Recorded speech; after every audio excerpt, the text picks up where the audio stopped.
I think that whether you're in a corporation where they control the marketing and the media or not, there's ways that we can still, without breaking the corporate boundaries, get out and try and reach more people and tell them what we do. Maybe not by mentioning our company name, but by going out there and just using our name and our expertise to reach more people. Hi, I'm Nancy Carter, your host for the next 10 minutes or so, and this is the Sales Made Simple podcast, where we meet weekly to help you gain clarity and focus so you can be intentional in your sales and earn more money. We focus on how and why people make buying decisions, learning to ask unapologetically for a sale, learning how to focus on the things that bring you the biggest return on your investment for your time, and understanding why your sales numbers are so important for your growth. 4 simple things that you need to reduce your stress, free up your day, and forecast your monthly sales and income, and get off of that sales roller coaster. Let's get on with it. Welcome back, and thanks for listening. You guys are in for such a treat this week. Today I have with me Adora Drake. Adora is a digital marketing strategist, coach, and consultant. She helps entrepreneurs feel inspired to take action, gain clarity in their marketing strategy, and learn how to find and convert their followers into raving fans who actually buy. As salespeople, social selling is just another way of saying digital marketing strategy, and Adora really knows her stuff and is so passionate about it. Today, we're talking about social media and how to use it to talk about your products and services, even if you work for a bigger corporation. And tomorrow, you're going to get an intensive training on Google My Business and how to make it work for your local business. Trust me, you don't want to miss this. Today's episode is sponsored by the 5-Figure Paycheck Sales Membership, where I help you eliminate habits that don't serve you in your journey to success and replace them with new habits that will help you become more successful using the daily actions you take and the power of a positive mindset. Thanks for listening to the podcast. This week is going to blow your mind with the possibilities of adopting a digital marketing strategy for yourself. Let's get started. Our guest today is Adora Drake, and welcome, Adora. I am so happy to see you again. Thank you for coming on the show. Thank you for inviting me. I'm so excited. It's kind of funny to be on this side of the on this side of the interview this time. It is. How long ago did you interview me? It was like about a year ago, right? It was before 2020. Yeah, it's been a little while. What I'm going to do is I'm not going to give away any secrets for you. If you could just share a little bit about your background, what you do and why, and I can remind you later, but also how, because how you do it is very interesting. So I'm just going to let you go. Awesome. So I am a marketing coach, strategist, and consultant, all 3 of those. My background is in corporate marketing. So I did the whole traditional go to college 4-year degree, and I graduated and I got some pretty good opportunities with some pretty big Fortune 500 companies in their marketing department. And so I did that for several years. And then eventually one of my friends, she started her own business. And she came to me and she said, Adora, you're in these big companies, you know marketing, you got a degree. Can you help me out with my marketing? And so I started helping her on the side with her marketing. And she started getting more and more clients. And so she called me one Saturday and she was like, girl, I'm getting business off what you're teaching me. You really need to be getting paid for this. And so that was like a light bulb moment for me because I do like getting paid. So I went ahead and I started taking on other clients on the side of my full-time job. But eventually my job called me into the HR and they said, hey, Adora, we're sorry, we're going to have to eliminate your position. You're being laid off. And so now here I was out here in the world trying to sink or swim. And I cried, I moped around for a couple of weeks. And then I realized, Adora, like you've been helping all these people on the side anyway, and the real skill is already within you. So you can definitely pull this off and survive. And so I went into survival mode. I started taking on more clients. And then next thing you know, the consulting business was born. So that is the background of how I got started. And that's wonderful that you had a backup, isn't it? That you had something Yes. else. Because, yes, otherwise losing your job and being laid off, it's happened to me too, can be very scary. But Yeah, to have that backup situation is very, very nice. Yes, yes. So if you are working a corporate job, like this is the perfect time still to have something on the side, have your own side hustle. Sometimes it's not meant to be a full-time entrepreneur, but you can still have some extra cash coming in on the side. Yeah, and you're helping people just like you helped your friends. I'm sure you made a huge difference in her business. So absolutely. I've been helping a lot of other female entrepreneurs since then, and I've made a lot more impact since then. So it's just been a really exciting journey. Yes, you definitely empower females. Yeah, I love that. I do too. I think that, I've seen women rip each other apart, but I love the ones who help each other and lift each other up. I think it's just what we need to do. We need to stick together. Yeah, I feel like we're all unique too. We all bring our own, skills and background to the table. And so, like I said, we were on an interview as well, meeting you earlier, a couple of years ago now. But we kind of give each other ideas and build off of each other. And that's kind of what I found throughout my entrepreneur journey too. Like I've met a lot of women who have imparted in me as well.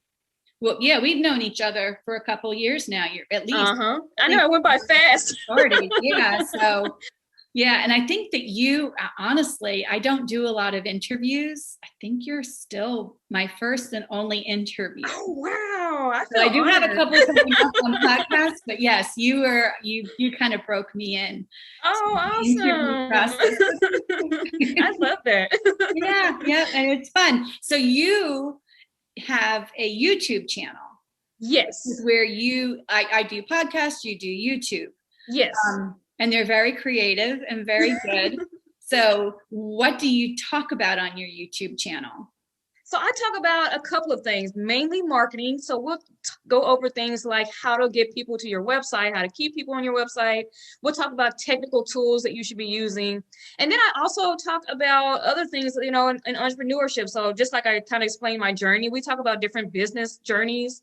I'll have some guests come on like you, Nancy, and we'll talk about your journey and what you have learned from your point of view. I bring on other people, and then sometimes we just kind of talk about what's going on in the world, some trends that we can see in business and how we can use them in our business and how to push forward. So it's really just a really entrepreneur type channel so if you're really serious about building your business and you want a community and you want to learn how to market your business, like that's the place to go.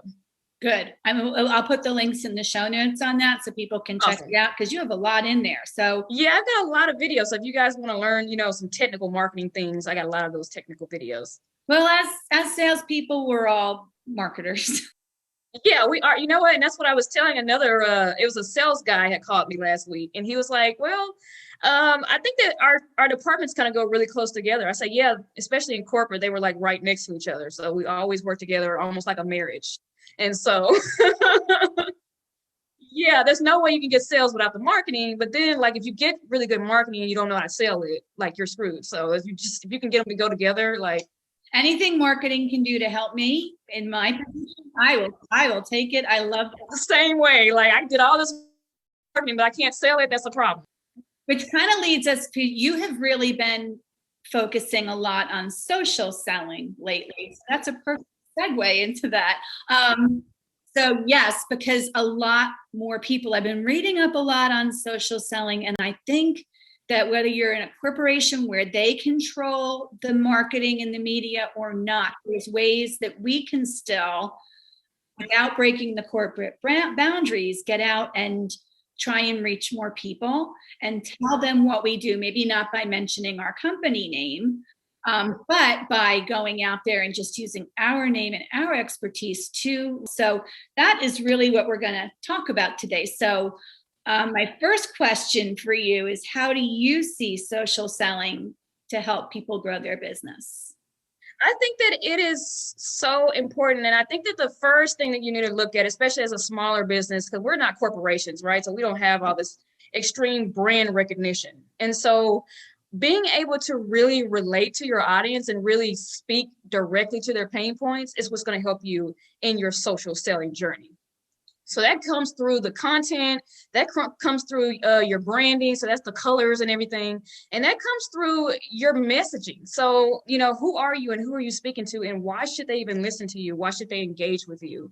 And if they do engage with you, how can you help them, and how quickly can you help them? So these are all the questions that you want to look at when you're social selling anywhere on any platform. I agree. Your messaging is again very important in the words that you use. I teach that a lot. I think it's very overlooked, and I think that it needs to be. People need to. There's words that you can use that will encourage people to listen to you, and there's words that are going to push people away. So your messaging. So, what would you say is your best? Would be this best social? We'll start with just a B2B person. What would be the best social media platform you feel that a B2B saleswoman could use? Okay, so when I am looking at a platform, the first thing I'm going to look at is that persona. So who exactly am I talking to?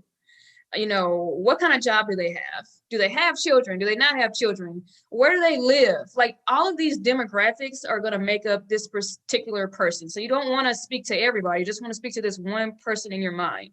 Once you got this one person in your mind, then you can kind of go off of where would they probably hang out. So most likely a business person will be looking for other businesses because that's who they sell to, right?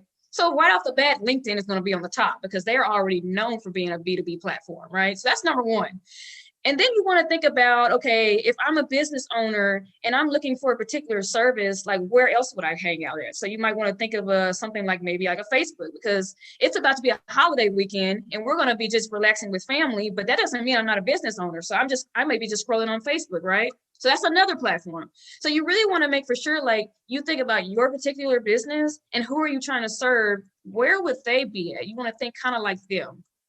Now, if you're more of a B2C company, so let's say you sell water, for instance, you're a product business, you're going to want to be more, yeah. You sell water, then it's going to be a little different, right? Because you want to be in their face. You want to make for sure that they know that it's going to be the most hydrating experience. You want to put it out there that, they have a certain lifestyle if they use your water, for instance. So it needs to be visual. And so you have to think about the platforms that are visual then. So you're thinking of something like an Instagram or a Pinterest. So those are going to be really visual. So I'm just going to be scrolling on there and I'm going to see this refreshing water and it's going to call to me. Also, you might consider a YouTube. So if you're really good at video, you can sell your water or you can have influencers show your water on there. So you just, like I said, you just want to make for sure that you have this person in mind and where would they kind of hang out? Where is that target audience going to be? And that's where you kind of want to pick which platform works for you. I like that. And with the water and the visuals, I think those are two great places, Instagram, YouTube, and Pinterest, which a lot of people don't know about yet, or they kind of discount Pinterest, but really it's a search engine. And Pinterest is, because I barely get on Pinterest because that's not where my target is, but I get so many people follow me there still, and they're still repinning my thing. So I get a lot of my traffic from Pinterest. So if you're a blogger or you have a lot of content, anything visual, any kind of visual, anything. So if you're selling a B2C, that's perfect where to go. I would start there. Right. And you can even if you're a local business, you can target local areas on Pinterest. Yeah. Not that hard to use, just a little time consuming. But once you get the hang of it, it gets easier every day because now you can post automatically and do different things. But yes, and people look at me like I'm crazy when I say, especially like you said for B2C, look at Pinterest. Look at if you work for a corporation, look at starting a blog or writing something on LinkedIn, like an article that would draw people to you, so that they can see you, and just you have to be visible one way or another. You have to be visible. That's key. That's key. So how many platforms would you pick for someone just starting out with social selling? One. I would pick one. Okay, just one. Pick one to start. Because I mean, people just assume, because you hear the gurus say it all the time, like you need to be here, you have to have content here, there, everywhere. No, you really don't. Like once you know who you're talking to and where they hang out, just pick one platform that you know they're going to be. So if I'm a local dentist or I'm a local lawyer, I'm going to be on LinkedIn because I know that's where other people are. And so I'm going to want to connect there and stay there. I would rather you guys pick one platform and do it really well than to be all over the place and do them all kind of well. And then get overwhelmed. Exactly. Now, once you get that one platform and you're starting to see results, like people are calling you, they're booking those calls, they're getting on your email list and such, then you can go ahead and pick up another platform or pick up, after that. So just keep going after that. But no, just pick one platform. They're all really well. They all have a lot of different features and a lot to offer. And so you can't go wrong. And keeping up with more than one can be it's just very overwhelming. Yeah, it really can. And I really, like, even when I started this podcast, I had to make a commitment to myself that I was going to do this podcast for a year. And then after that, if I stopped, I think we talked about this before, I didn't quit. I fulfilled my commitment. So now I do that every year. I look at it and say, okay, am I going to do this for another year? Because it's a commitment. And just like showing up on a social media platform, you have to pick how often you're going to show up, what's going to get the biggest bang for it. And so focusing on one and doing it really well first, I think that makes a lot of sense. Yeah, because I find a lot of people, when they come to me, they're really overwhelmed, right? They're like, okay, I've been posting here and posting there. And then when I go and look behind them, though, like maybe they posted 2 weeks ago, or it's what they posted. It's not necessarily speaks to their target audience. It's just something that they posted. And that's probably because they want to be everywhere, right? They just somebody told them that they should be on every platform, instead of just focusing directly on who you want to speak to on this particular platform and learning how to use those reels, the stories, how to, use those live IGTV, features. And so these are all the things that you should know and you should really start using so that the algorithm starts picking you up, because each platform, they all work the same. They all want you to be on with them and bring people to them. And then they boost you up higher and higher and higher. So if you can get on one of those platforms and you are consistently bringing people on there, you're engaging, you're always using their features, that's going to be the platform that's going to boost you up the most. And you'll start seeing people see you and want to follow you and want to call you. So that gives me two questions. The first one is, you're right. Like I hang out on Instagram and they're always coming out with something new. So when I first started, I basically focused on posting because that was hard to post. I'd never done it before, so it was hard. And then I tried IGTV, which was, videos of a certain topic. And then I went to stories, because it was one thing at a time. And then I had to find my groove and say, okay, how many stories do I need to do a week? How many posts a week? How many reels? Because I'm really working on reels right now. And how many of those can I physically do a week without becoming overwhelmed? Yes. And I like that. I like that you've mentioned the steps. So that's exactly the way you should look at it. So you shouldn't do all the features all at once. But at the end of the day, kind of like you do want to make sure you have a mixture of each feature, because each platform is going to really like it. Like, oh, okay, she's really using this because she's over here doing stories and the reels, and so they like it. They do. If you can slowly build your way that way, I would rather you put your energy into one platform doing that versus being on everyone trying to learn each feature. That makes so much sense, Adora. So my next question is, if whichever platform they choose eventually, that they find that their perfect client is on, whether it's a business or an individual, should they be using a business account or just their personal account? You know what? Instagram, I haven't seen much of a difference. I've heard with the business account, it should be a little bit more visual, more seen. There's no proof of that. But so I would say either one. I personally have a business account so that I can put, certain title under my name, and so people can find me if they're looking for a marketing coach or something like that. So that's why I would advise that.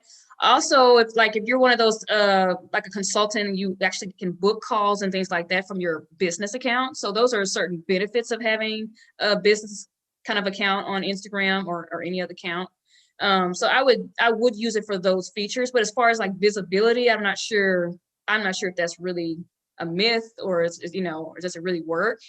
But I would just use it though if I was, someone that can book calls, or if you have a product business, you can also like put your shop on there too, like if you're a business. So those are good features that you can use. There's different things that you can do. So, and all they have to do is press a button and see the different things they offer. So I think that if you are a business or a business person, like you said, with your title, you can put insurance agent or real estate agent and keep it separate. Because I think that one thing too, if you have a personal account and a business account, you post your personal stuff or most of your personal stuff. with friends and family. It's okay to mix a little bit, but I think, personal is personal in my opinion. Yeah. And I think that you should really think about that when you're on any platform, really. Like you want to make for sure, because you're always the brand, especially if you're a solopreneur, like you're always the brand. And so you want to make for sure that you're really conscious of what you post. So I wouldn't be posting a cat picture, for instance, on my. I do. I post my cat. Well, maybe it's a part of your brand, Nancy. Not all the time. Actually, I post my dog Rufus, but not all the time. I see Rufus once in a while. Every once in a while is fine, as long as it's not, consistent. Like, oh, she a cat lady? Yeah. Cat groomer. Yeah, that can confuse the audience. Thank you for joining me again this week to learn a new technique for you to use to improve your sales skills. If you found this podcast helpful, stop by and say hi and buy me a cup of coffee at buymeacoffee.com/salesmadesimple and tell your friends.